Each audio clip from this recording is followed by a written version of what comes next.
음, 오늘이 이제 금요일, 여러분들은 일요일 날 들어오고 다음 주부터는 우리 전에 1학기 때처럼 정상적으로 학교에서 학사 일정대로 학교 프로그램 수업 또 이제 중간 기말고사 쭉 이어지겠지. 열심히 생활했으면 좋겠고 이번에 집에 있었던 기간 어떻게 지냈는지 스스로 한번 돌이켜봤으면 좋겠습니다. 오늘은 수업합시다. 오늘은 지난번에 선생님이 비문학 내지문 올려놨고요. 그리고 그 가운데 한 지문만 오늘 검토하는 걸로 온라인 클래스 수업을 마무리하도록 하겠습니다. 맨 마지막 지문 정도 한번 검토해보고 나머지는 선생님이 그 답을 올려놓을 테니까 채점해보기 바라고요. 혹시 여러분들 마지막 지문 안 푼 사람이 있으면 잠깐 지문 한번 지문이라도 한번 읽어보고 선생님하고 얘기를 좀 해보면 어떨까 이런 생각이 들어요. 선생님 가지고 있는 무게가 별로 없어. 너네 협박할 수 있는 게 이거 다 시험 범위야. 선생님 나눠준 거. 오늘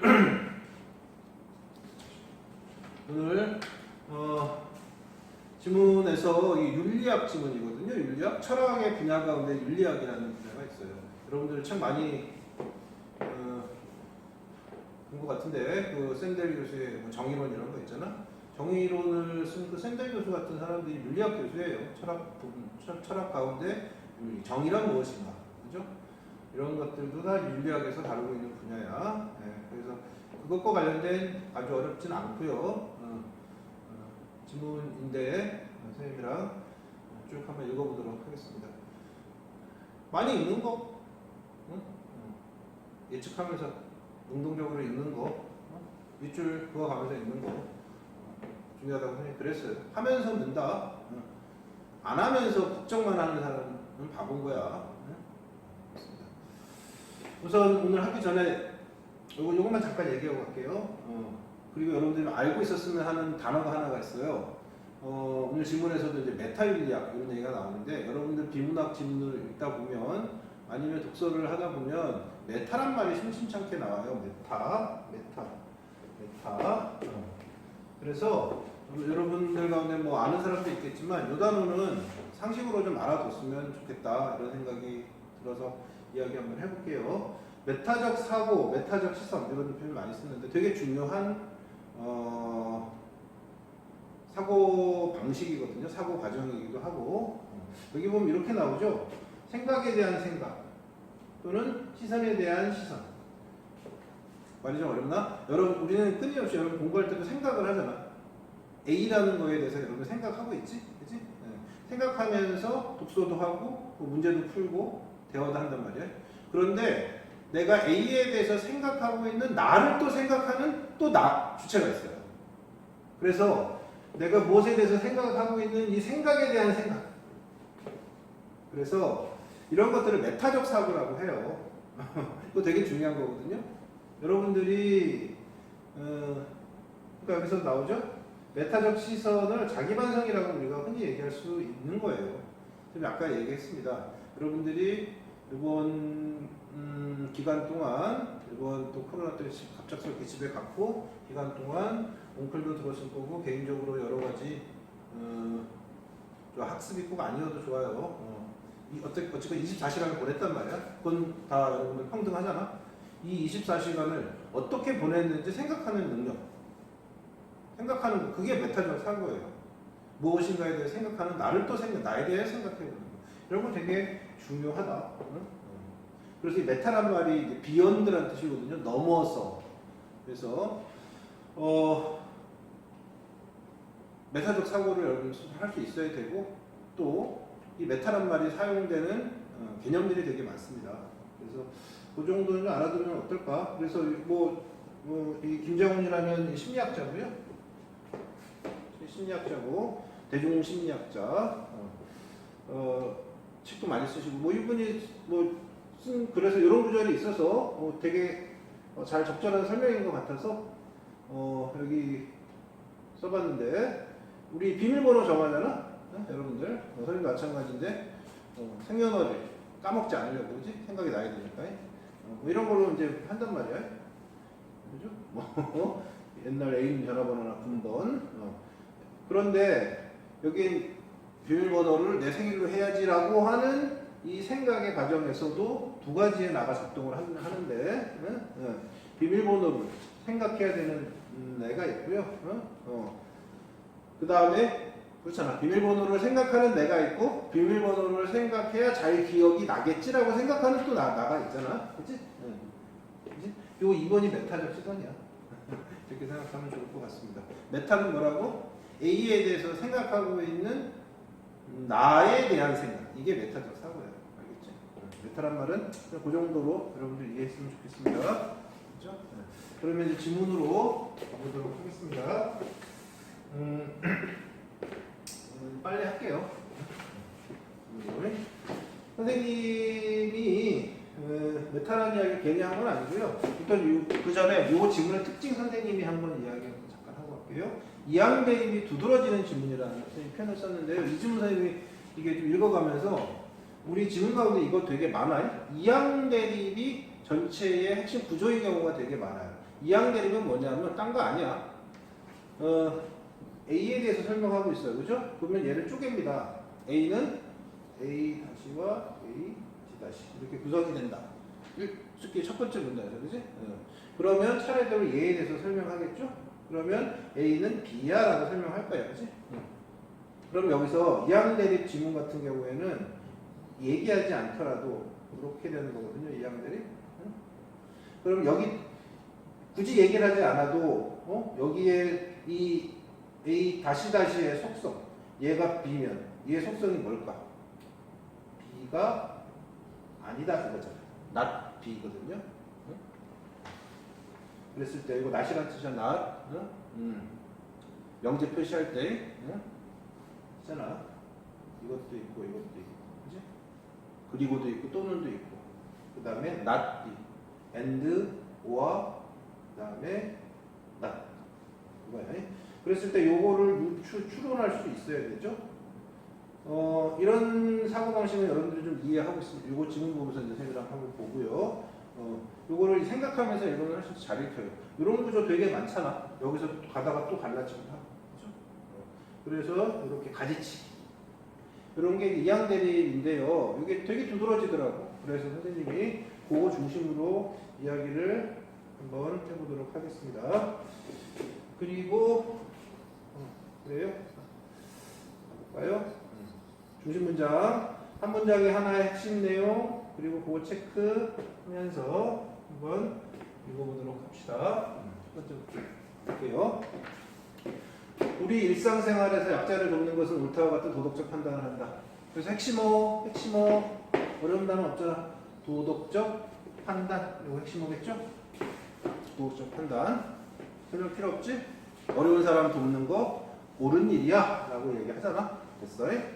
이렇게 도덕적 판단을 다루는 것을 규범윤리학. 여러분 여기 체크되어 있겠지? 도덕적 판단을 쪼개는 거야. 도덕적 판단을 다루는 것, 행위에 대한 판단을 다루는 규범윤리학. 옳다라고 얘기하는 거. 또는 도둑질을 하면 옳지 않다. 살인을 하면 옳지 않다라고 우리가 이야기하는 것, 그것을 다루는 게 규범윤리학이라고 하고요. 그런데 옳음의 의미 문제, 옳은 게 뭐냐, 또는 옳지 않은 게 뭐냐, 또는 도덕적 진리의 존재 문제, 도덕적 진리라고 뒤에 나오지, 존재라고 하는 것이 있느냐 또는 없느냐를 다루는 윤리학도 있다는 거지. 이런 것들은 규범윤리학에서 사용하는 개념과 원칙이잖아. 옳은 것과 옳지 않은 것, 옳음이 뭐냐, 그 다음에 도덕적 진리가 존재하느냐에 대해서 다루는 것이 바로 뭐라고? 메타윤리학이라고 하네요. 여기서 메타윤리학이 사용됐잖아. 그렇지? 에이, 다시 우리가 흔히 좋은 일 하면 복받아 그러잖아.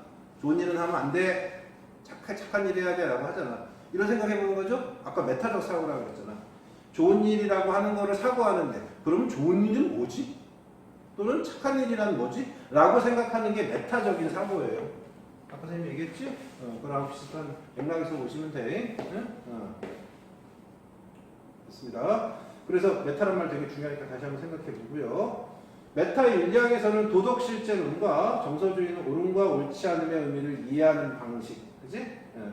옳음이 뭐고 옳지 않음은 무엇인지, 그 다음에 도덕적 진리가 존재하는지 존재하지 않는지에 따라서 메타 인리학은 도덕 실제론과 정서주의로 또 이양대립한다. 뭐 제일 쉽게 얘기하면 이거 어떻게 구분되는 거야?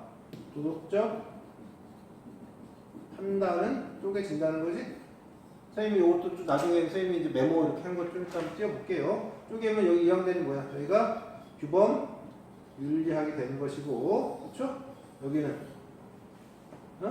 메타 윤리학이 되는 것이겠지. 그치? 그런데 다시 메타 윤리학은 쪼개진다고. 뭐하므로? 도덕적 실제론 하고요. 그 다음에 정서주의로 쪼개진다. 그치? 까지 됐나? 이렇게 체크하시면 좋겠습니다. 무슨 얘기 안 해도 되지? 이런 것들이 구체적 행위에 대한 도적 판단 문제 다루는 것, 이게 규범 윤리학의 개념적. 그래도 큰 뼈대는 이렇게 하고 이제 구체적인 개념 정의는 가로만 쳐두고 이런 식으로 읽으시면 될 것 같습니다. 그다음 이제 뭐가 나올까? 아마도 요거의 이제 차이점에 대한 이야기가 이제 본격적으로 나오겠죠.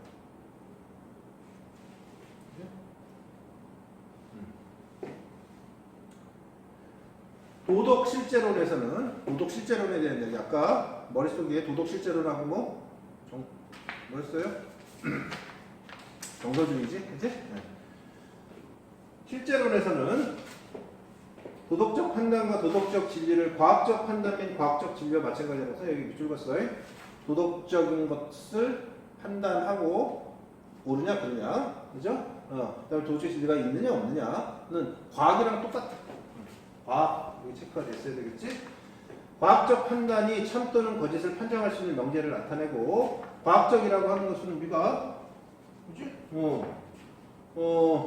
H2O야, 그지? H2O, 그지?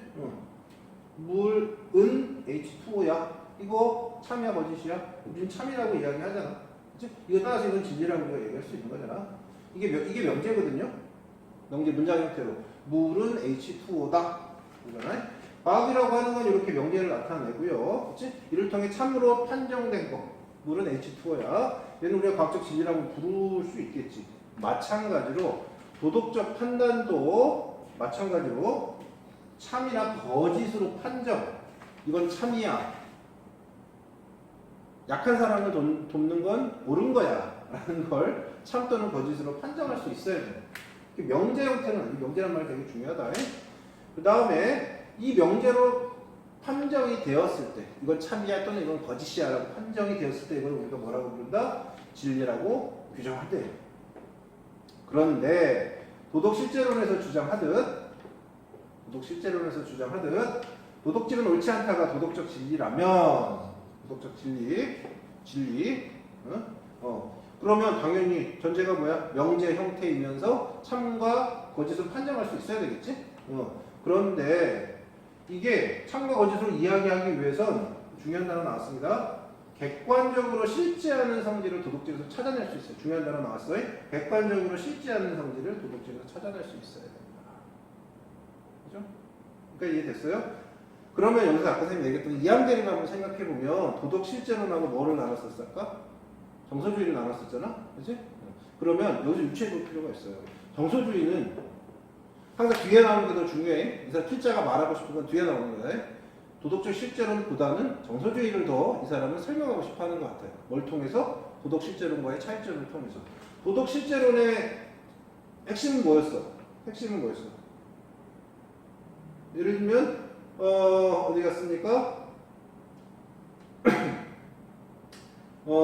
도덕 실제론에서는 도덕을 과학적 진리와 마찬가지라고 생각한다 그랬잖아. 그래서 참 또는 거짓을 판정할 수 있는 명제라고 그랬잖아. 그러면 정서주의라고 하는 것을 이양대립이라고 보면 참 또는 거짓을 판정할 수 있는 명제 형태로 나타낼 수 있다 없다? 없다. 이렇게 유추가 가능한 것이겠죠. 그죠? 그 다음에 또 뭐 얘기할 수 있겠어? 객관적으로 실제의 성질을 찾아낼 수 있어야 된다. 그러면 정서주의라고 하는 것은 객관적으로 실제하는 성질이 있다 없다? 없다. 이런 식으로 부정을 통해서 이항대립항의 속성을 우리가 유추하는 생각을 한번 해볼 필요가 있어요. 왜냐하면 그게 바로 뒤에 아마도 정서주의에서 그 얘기가 나올 거거든. 세 번째 문장 흐름 갑니다. 한편 정서주의에서는 그치? 아까 얘기했던 거랑 반대로 생각해 보세요. 도덕적 행위에 대해 도덕적으로 옳음이나 도덕적으로 옳지 않느냐 이거는 객관적으로 존재하지 않는다고 이야기하는 거고, 아까 유추한 그대로지, 그지? 정서주의는 객관적으로 존재하지 않는 거야. 아까 앞에 그 잠깐만, 그 얘기하기 전에 잠깐 요것도 잠깐만 해볼까? 생각 한번 해봐라. 야, 선생님이 이거 해놓은 게 도덕 실제론이라는 말에서 이미 좀, 그러니까 그냥 여러분 넘어가도 상관없지만 가만히 생각해보면 실제라는 말 자체가 뭐냐? 어떤 실제로 있다는 얘기잖아. 여기서는 이제 객관적 실제라는 거잖아. 무엇인가가 있음을 가지고 이야기하는 거야. 추상적이고 이게 아니라, 그죠? 이에 비해서 정서주의라는 말에서는 벌써 이 정서라는 말 있잖아. 정서가 뭐 시에서도 우리 정서가 중요하다 그랬잖아. 시적 화자 정서. 시에서는 정서라고 하지만 일반적으로는 그거 뭐야? 느낌, 감정 이런 거잖아. 감정이야, 감정. 그죠? 마음의 상태. 이게 정서잖아. 슬픔, 기쁨, 그죠? 그러니까 그게 감정이 중요하다 이런 얘기 아니겠습니까? 그런 생각을 해보면 사실은 정서주의의 핵심이 유추가 좀 될 것도 같아요. 뭐가 중요하다? 감정이 중요하다. 된다? 다시 한번 질문 갑시다. 예측했던 대로야. 정서주의에서는 도덕 실제론하고 반대로 객관적으로 존재하지 않는 거야. 옳다 옳지 않다는 건 존재하지 않는 거야, 객관적으로. 두 번째, 그렇죠? 따라서 뭐 명제로 나타내지도 않는다는 거지. 요거 뒤집으면 아까 실제론이었다. 그렇죠? 도덕 실제주의. 따라서 정서주의에서는 옳다 혹은 옳지 않다는 도덕적 판단을 내리지만, 그죠? 도덕적 판단을 내리긴 해. 어떤 행위에 대해서 이건 옳아, 이건 옳지 않아 라고 도덕적 판단을 내리긴 하지만 도덕 실제론과는 달리 뭐는 없다? 도덕적 진리는 없다. 아까 실제론에서는 뭐가 있어? 도덕적 진리는 있다. 뒤집기야. 그러면 어떤 질문이 가능하냐면 이 정서주의라고 하는 거에서는 아까 그랬잖아. 방금 도덕적 판단을 내리긴 한다 그랬잖아. 옳다 옳지 않다는 도덕적 판단을 내리긴 하지. 근데 실제로는 좀 다른 것 같아요. 도둑질과 같은 구체적인 행위에 대한 감정 같은 거 여기 물질이 고져 있는지 잘 보셔야 됩니다. 옳음과 옳지 않음. 그러니까 조금 뉘앙스가 다르지? 그지? 네. 뭐가 결정한다? 옳다. 약한 사람을 돕는 건 옳다라고 했을 때, 그죠? 그거를 결정하는 건 뭐라고? 감정과 태도라고 합니다. 도둑질은 옳다는 판단을, 도둑질에 대한 승인 감정을 체크하셔야 될 것 같고요. 옳지 않다라고 했을 땐 부인 감정이라는 거죠. 그죠? 옳음을 우리가 뭔가 옳다고 얘기할 때 그건 우리가 승인 감정, 벌써 감정이라는 얘기 나왔잖아.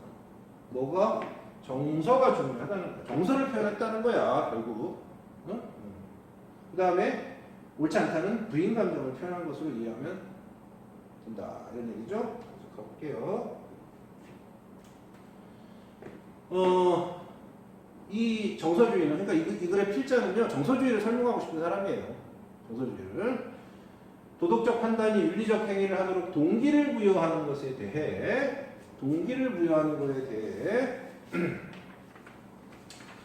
도덕 실제론보다 단순하게 설명할 수 있다. 그런 장점이 있다는 거지. 도덕적 판단을 해서 저거는 도덕적 옳은 거야 또는 옳지 않은 거야. 물론 여기서 옳은 거는 앞에 뭐였었죠? 그 승인 감정이었죠? 을 갖고 어떤 행위를 하지. 옳은 거니까 나는 약한 사람을 도와줘. 행위로 가는 거지. 옳지 않은 거니까 행위를 하지 않아. 그죠? 이렇게 윤리적 행위를 하는 건 동기를 부여하는 건 훨씬 더 명쾌하게 설명할 수 있다는 거야. 정서주의라고 하는 건. 윤리적 행위의 동기부여를 설명할 때 도덕적 판단이 나타내는 승인 감정 또는 부인 감정 이외에 다른 것이 필요하지 않다. 이것만으로 이 감정, 그죠? 승인과 부인이라고 하는 감정만으로 윤리적 행위가 로 이어지는 이거를 되게 단순하게 뭐에 비해서 실제론에 비해서 설명력이 더 높다는 얘기겠지. 승인 감정은 좋다고 여기는 것이고 됐어요? 그러니까 일어나길 욕망하는 것이고 그래서 해야겠구나라는 동기부여까지 직접 연결되는 것이고 반대로 부인 감정이라고 하는 것도 반대로 나타난다. 그렇지? 그래서 하지 않아야 된다는 동기부여까지 되겠지. 하지 말아야 된다가 뭐 동기인지 모르겠어요.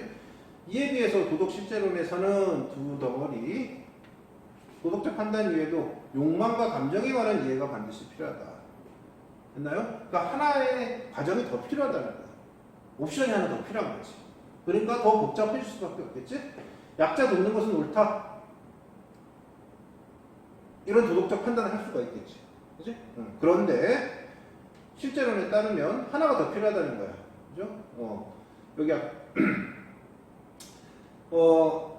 사람들은 약자가 어려운 처지에 빠지지 않기를 바란다라고 하는 욕망과 감정, 그죠?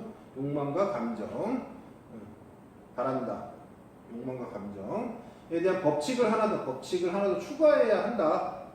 그렇기 때문에 도덕 실제론에서는 약자를 돕는 윤리적 행위를 해야겠다는 동기부여에 대해서 도덕 실제론에서는 동기부여에 대해서 설명할 수 있다. 이렇게 예시를 들고 있으니까 훨씬 더 이해가 잘 되죠.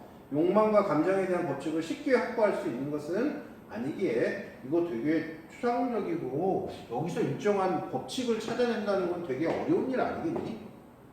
뭐 법칙을 찾아낼 수가 없다라기보다 쉽지 않은 것 같습니다.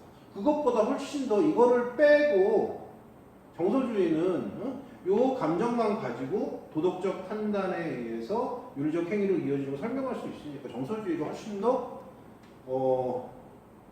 이론적으로 여기서 나오지만 높이 평가될 수밖에 없는 것이겠죠. 그렇죠? 이 글의 필자는 정서주의를 지지하는 사람인 것 같습니다. 됐죠? 다음 그러면 이제 쭉 보세요. 그 다음에 하나 더 아까 앞에 내용 이렇게 요약 정리하는 거지.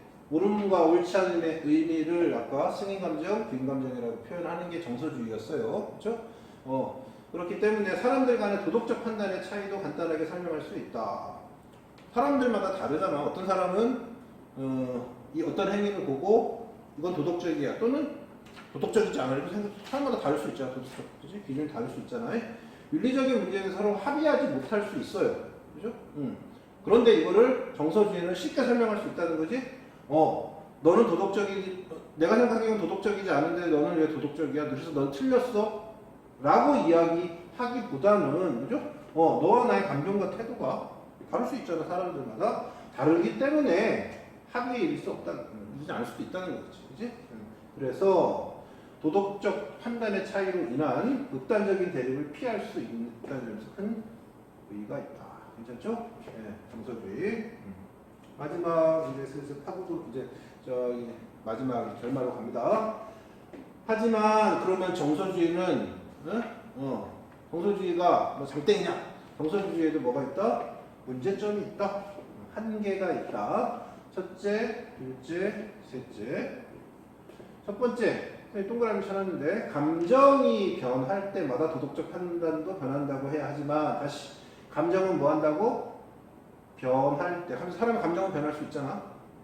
그럴 때마다 도덕적 판단도 왜냐하면 감정 승인과 아까 뭐였죠?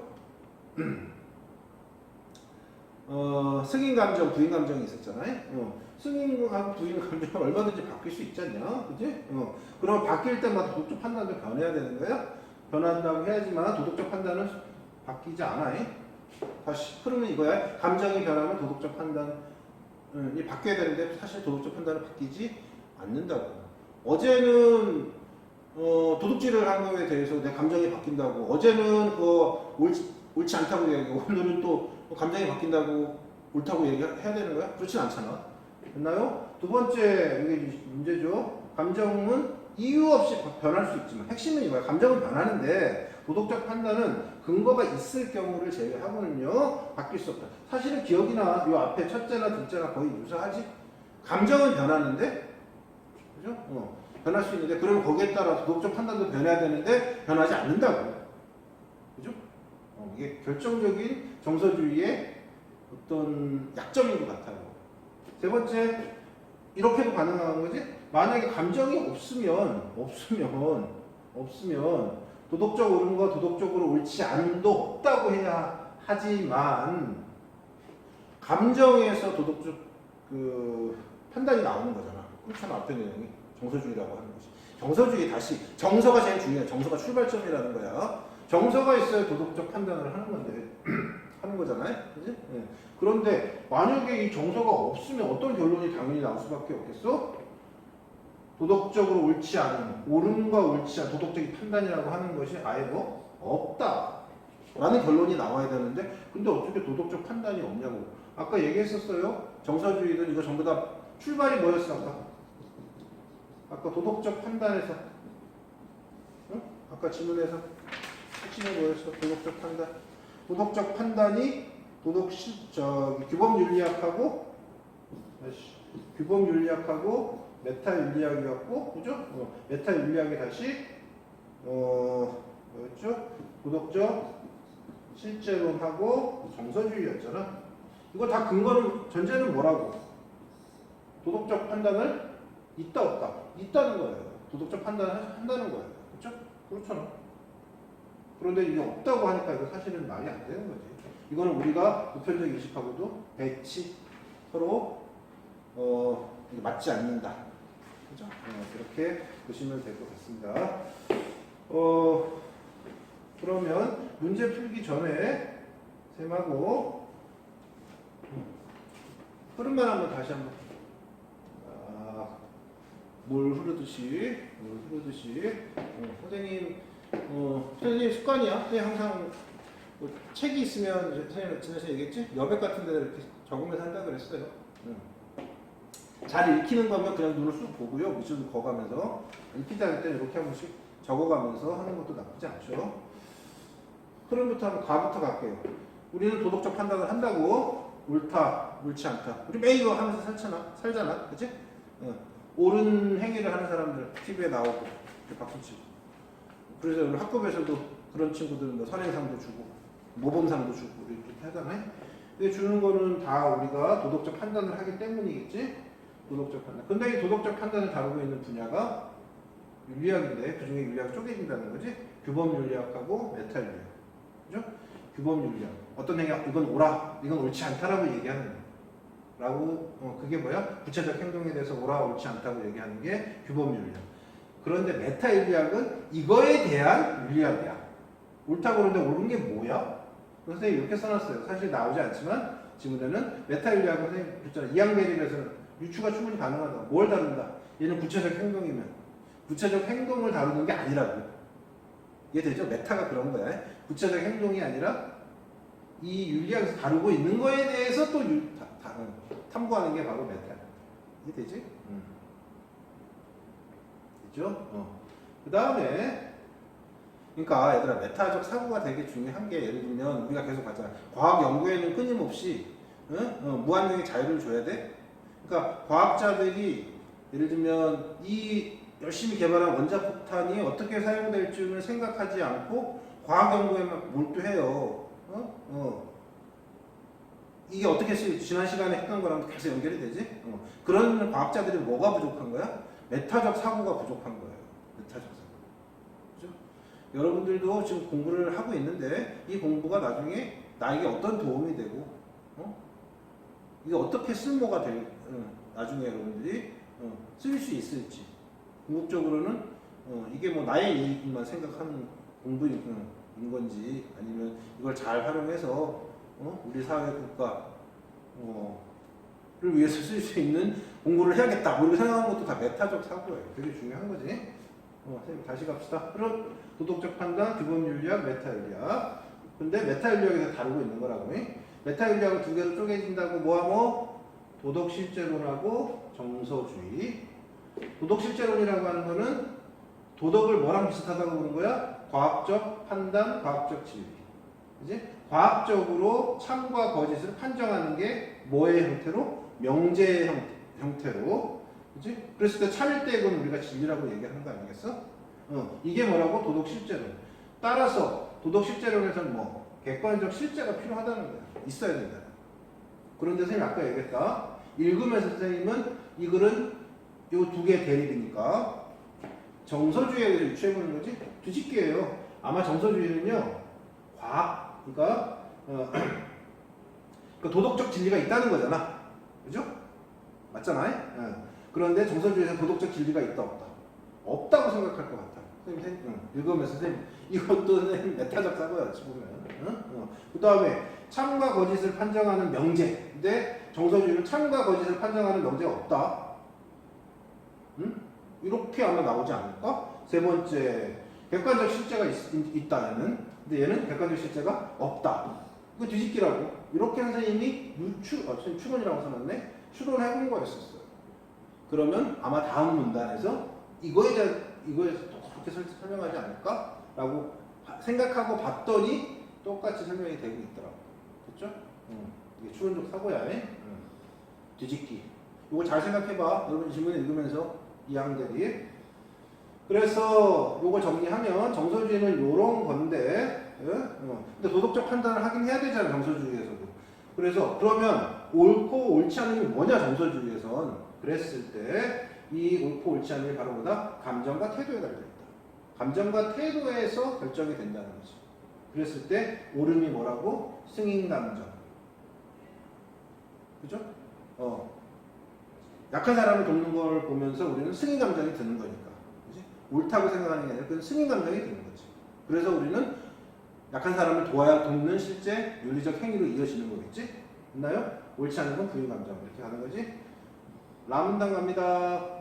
이 정서주의라고 하는 것은, 정서주의라고 하는 것은 되게 장점이 많다는 거야. 어떤? 도덕적 판단에서 윤리적 행위로 이어지는 이 동기 부분을 동기부여가 되니까, 그렇지? 동기부여가 되니까 윤리적 행위로 이어지는 거 아니겠어? 이거를 설명하는데 매우 좋다는 거야. 그래서 또 이 항대립 나와. 도덕적 실제론이라고 하는 건 도덕적 판단 필요하고, 근데 하나 더 욕망과 감정이라고 하는 법칙까지도 필요하다는 거야. 그러니까 복잡해진다 그랬지. 이건 사람마다 다르지. 법칙을 찾아내기가 쉽지 않아요. 이거에 비해서 정서주의라고 하는 것은 도덕적 판단, 뭐 승인감정, 부인감정이었잖아. 승인해서 윤리행위를 하는 거고, 부인감정이 되니까 윤리행위를 하지 않는 거라고. 깔끔하잖아. 그래서 동기부여를 설명하는데 매우 좋고요. 좀 더 가볼까요? 자, 그래서 도덕적 판단의 차이를 설명하는데 사람마다 누군 도덕적이고 누군 도덕적이지 않다. 설명하는데 왜 유용하다는 거야? 틀린 게 아니라는 거야. 넌 틀리고 난 맞고 이런 게 아니라는 거지. 다만 너와 내가 도덕적 판단이 다른 이유는 감정과 태도가 다르기 때문이야 라고 설명하면 깔끔하다는 거지. 마지막, 그런데 얘도 뭐가 있다? 한계가 있다는 거지. 핵심이 이거지. 감정 변화가 생길 때마다 도덕적 판단이 변화되나? 그렇지 않다고. 이유 없이 감정이 변화될 수 있죠? 그렇다고 해서 도덕적 판단이 변화되나? 아니라고. 여기 감정 변화야. 그 다음에 감정이 없으면 도덕적 판단이 없나? 그것도 우리가 생각하는 보편적인 인식과 배치된다고 했지? 이거를 다시 한번 얘기하지만 도덕적 판단이 있음을 가지고 얘기하는 거야, 현재는. 됐나요? 이 흐름을 놓고 다시 그러면 선생님 이제 문제만 간단히 이 지문의 흐름만 알면 뭐 답은 쉽게 나올 수 있을 것 같아. 끝나겠네요. 22번 나머지 읽어보시고요. 아까 라 부분 생각해봐. 라 어디가 있냐. 아까 라가 뭐였어요?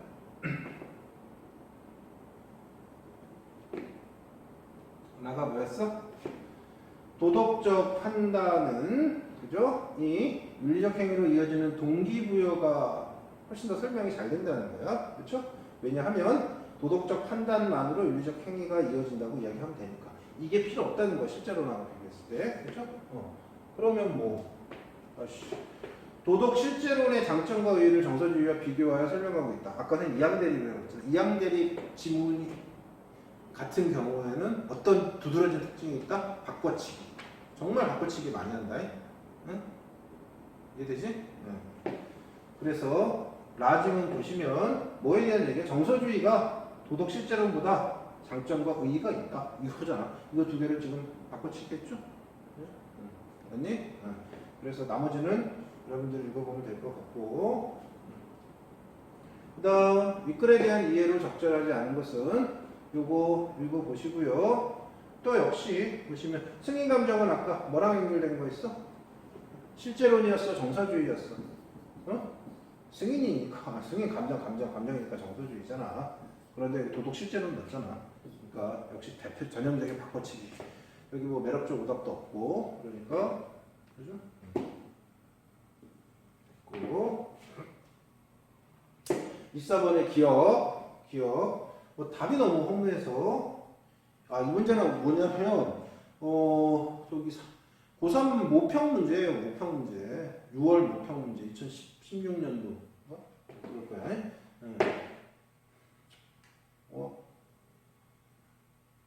난도가 이렇게 있지 않았으니까 봅시다. 기억이 뭐였냐면 이거였어.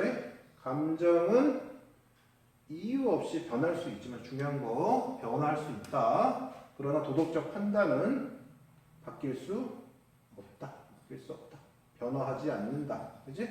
감정은 변화, 도덕적 판단은 변화 X. 그죠? 이거였잖아요. 그래서 도덕적 판단의 변화에는 뚜렷한 근거가 근거가 필요하다는 거니까 없는 게 아니라 필요 있는 거고요. 감정도 변하고 도덕적 판단 도덕적 판단은 변하지 않는다니까 X. 도덕적 판단과 달리 감정이 바뀔 때는 요거 이제 감정과 도덕적 판단의 요 인과관계를 잘 생각하면 요거 전형적으로 또 뭐 한 거예요? 바꿔치기 한 거라고. 이것도 굳이 말하면 감정과 도덕적 판단도 이항대립이긴 해. 그래서 감정과 달리 도덕적 판단은 뭐 할 수 있다? 바뀔 때는 이거가 필요하다. 이 두 개가 바뀐 거예요, 지금. 됐고요. 감정 없는 사람도 없고 도덕적 판단을 하지 않는 사람도 없다. 감정이 없으면 도덕적 이거는 요거랑 똑같은 거죠. 세 번째, 감정이 없다면 도덕적 판단이 없다는 것은 보편적인 인식과 배치된다. 이거랑 연결이 되는 거지, 그죠? 요게 셋째, 세 번째를 지금 쓴 거라서 틀린 거야. 너무 답이 험하죠? 도덕적 판단을 할 때에는 근거가 필요하다. 그죠? 몇 번? 뭐냐? 마지막 문제. 뭐 분량이 좀 많으니까 뭐 부담스럽긴 하지만 지문 내용만 정확히 이해하면 그대로 줬잖아. A는 정서주의라고 도덕 실제론. 이거 흐름하고 그거만 반대죠? 실제론 얘기하고 정서주의 얘기인데 얘부터 얘기했으니까. 그죠? 근데 요거를 적용하기 뭐로 바꿨다? 옳음을 뭐로? 아름다움과 옳지 않음을 아름답지 않은 거 대응한다고 했으니까 똑같은 거야. 여기다가 아름답다가 옳음이고 아름답지 않은가 옳지 않음이겠지. 그죠? 그러니까 정서주의와 도덕 실제론의 차이만 가지고 생각하면 별 문제 아니죠? 1번에서 핵심어 예술적 진리가 존재하지 않는다. 진리는 아까 뭐였어? 실제론하고 연결되어 있었잖아. 그치? 존재하지 않는 거니까 이거는 뭐다? 존재하지 않는 거. 이거는 정서주의야. 그래서 BX표. 여기서는 객관적 실제. 객관적으로 실제하는 건 실제론이었어? 정서주의였어? 뭐였죠? 그래, 실제론이었잖아. 그죠? 실제. 객관적 실제. 앞에 내용 다 있었어. 그래서 A가 아니라 B. 그러니까 얘도 전부 다 바꿔치기라고. 그죠? 그 다음에 3하고 4는요, 둘 다 명제, 거짓인 명제, 참인 명제. 이거 명제와 관련된 건 뭐였습니까? 실제론이었다고. 그죠? 그런데, 그러니까 A는 정서주의니까 틀렸고요. B, 실제론. 답은 몇 번? 4번. 이렇게 나왔지? 그 다음에 5번에서는 핵심어. 감정과 태도. 감정과 태도. 감정과 태도니까 무슨 말이야? 정서잖아. 그래서 B가 아니라 A라고 볼 수 있을 것 같습니다. 그죠? 요 질문 여러분들 뭐 사실 풀면서 크게 고민하지 않고 풀었을 질문이라고 선생님 생각합니다. 사실 비문학을 온라인으로 이렇게 하는 게 선생님이 하고 싶은 건 그냥 모아놓고 계속 풀리는 거야. 풀면서 이렇게 읽기 근육이 길러지기를 선생님 기대하고 그런 겁니다. 일정한 시간이 투자되지 않거든요. 근데 사실 걱정이야. 여러분들 집에서 꾸준하게 비문학 공부를 하고 있는지 책 한 권 어느 정도 무슨 책이든 상관없다 그랬었어요. 그거를 일정 분량을 매일매일 소화하고 있었는지 이번 중간고사 비문학 들어가